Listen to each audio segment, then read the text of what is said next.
Salut les gars, donc dans cette vidéo, je vais vous présenter une nouvelle technique d'arnaque que font les arnaqueurs pour arnaquer des victimes. Ouais. Donc il faut faire très attention. Vous allez voir, normalement, vous savez que les clés privées que nous donnent nos portefeuilles ne doivent pas être partagées.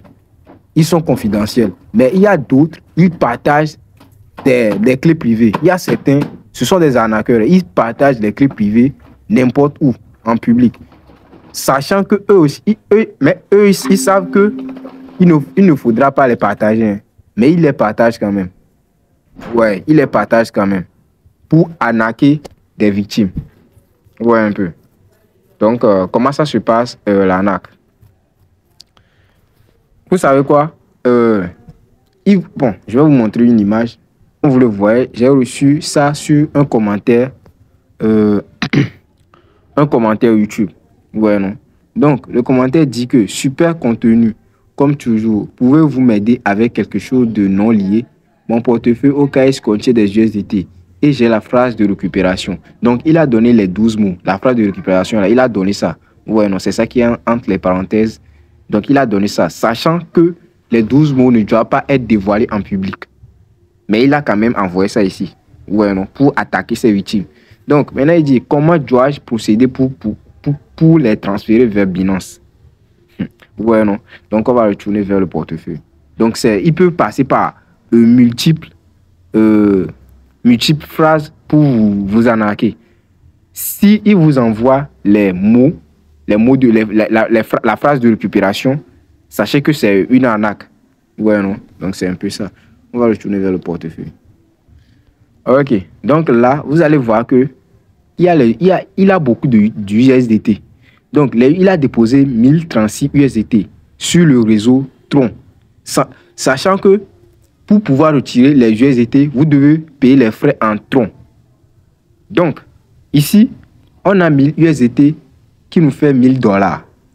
Donc, la victime, lui voyant ça, il va venir cliquer sur USDT ici. Donc, lorsque vous allez cliquer dessus, normalement, premièrement, vous devez lire l'instruction qui est en haut ici. Ouais. L'instruction nous dit, n'envoyez pas de fonds à cette adresse de portefeuille Tron à signature multiple. Ouais. Sans avoir le contrôle total de ces clés, de ces clés privées. Il pourrait s'agir d'une escroquerie et vous pourriez perdre des fonds. Ouais, un peu. Donc, sachez que ce compte-là, que j'ai, les 12 phrases là, je les ai copiées pour venir mettre dans Trust Wallet. Ouais, non, pour accéder au compte de l'arnaqueur. Ouais, non. Mais le compte là, c'est pas le vrai compte. Ce n'est pas le vrai compte. C'est l'image du vrai compte. Lui-même, l'arnaqueur, lui-même, il a en sa possession le vrai compte. Ouais, un peu. Il a en sa possession le vrai compte. Donc, si vous voulez retirer, par exemple, les USDT ici, ouais, si vous cliquez sur recevoir, parce que c'est lorsque vous allez cliquer sur recevoir et vous allez mettre, vous voyez que le bouton recevoir ne se fait pas cliquer. Bon, ok, attendez, c'est un problème de réseau. On va patienter. Bon, je voulais cliquer sur le bouton recevoir qui veut dire retirer, mais ça ne passe pas. Ouais, ça ne passe pas. Bon, je sais pas si c'est le fait que je n'ai pas fait la mise à jour à mon Trust Wallet ou bien je sais pas. Bon, peut-être c'est à cause de ça.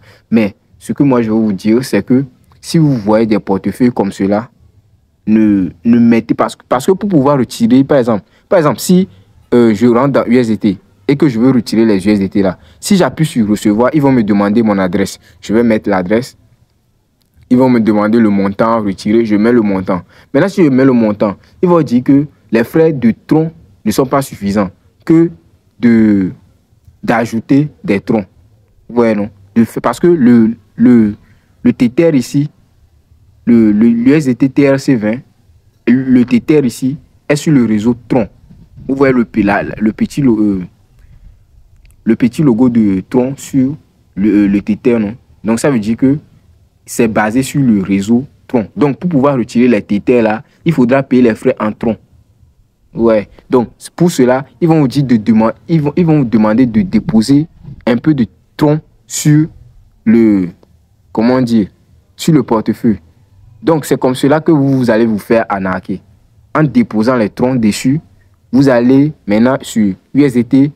Vous allez voir que vous avez déposé les troncs. Hein. Maintenant, vous venez sur USDT maintenant. Et lorsque vous essayerez, vous allez essayer de retirer. Vous allez voir que ça va vous demander encore des frais. Donc, à chaque fois, ça va encore vous demander des frais. À chaque fois, ça va vous demander des frais. Donc, sachez que c'est une nouvelle arnaque qui a fait son apparition. Donc, faites très attention. Si quelqu'un vous envoie ces 12 mots que de l'aider, etc., ne faites rien. Ouais, ne faites rien. Même s'il a beaucoup d'argent sur ça, ne faites rien. Ouais, un peu. Donc, c'est ce que je voulais vous dire. Ouais, c'est ce que je voulais vous dire. Donc, faites attention à tout ça là. Est-ce que vous voyez? Ok. Donc, si vous avez si vous avez collé le portefeuille, si vous avez pu accéder au portefeuille, pour le supprimer, vous allez dans les paramètres ici. Ouais, dans les paramètres ici là. Ouais, non. Vous allez dans les paramètres. Attendez. Et vous allez dans portefeuille. Vous allez dans portefeuille. Bon, ça dépend du portefeuille que vous utilisez. Hein. Et vous allez, par exemple, le premier portefeuille, le portefeuille de l'arnaqueur, c'est ça que je viens de coller. Maintenant, pour le supprimer, je clique sur les petits 3 points. Et je clique sur la corbeille ici. Pour supprimer ça. Ouais. Donc, je clique sur supprimer. Attendez. Ok, je clique sur supprimer. Je mets mon code d'accès. Et là, c'est bon. Ok, là, je suis sur mon portefeuille maintenant. Vous voyez un peu. Ok. Donc, si vous avez aimé la vidéo, n'oubliez pas de la liker, de la partager, de vous abonner. Merci.